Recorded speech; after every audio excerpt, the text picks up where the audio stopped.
Yun, so isang magandang araw sa ating lahat mga pis. At ito sa tatlong to, meron tayo nakasabay na isang kakaibang motor. Ayan, nakita niyo yung kulay yellow-green dyan sa bandang kaliwa. Ayan, ayan oh. Ang lupit niya mga pis.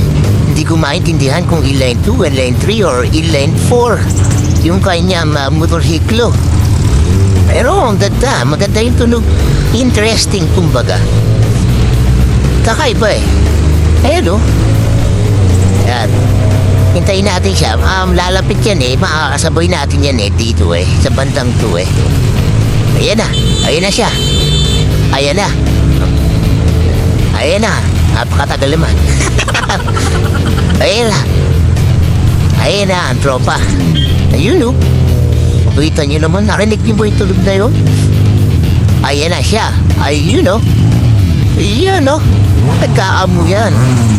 Oo, diba? At nagkabombahan pa mga pis. Ganda talaga ng tulog, kakaiba. Yung idle niya parang inline 2 lang eh.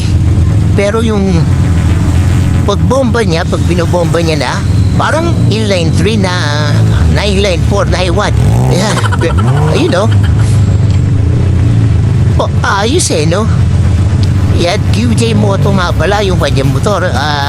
Di ko lang alam kung anong model name, no? Pero nakalagay na 400 eh. Ayan, no? Ayan, no? Ganda. Solid. Ganda pa ng kulay, no? Ayan, no? Sana makita mo yung video natin, idol, no? Ayan, no? Talaga sinisili pa nga ni Kuya nasa jeep yung kanyang motor dahil talaga namang kakaiba.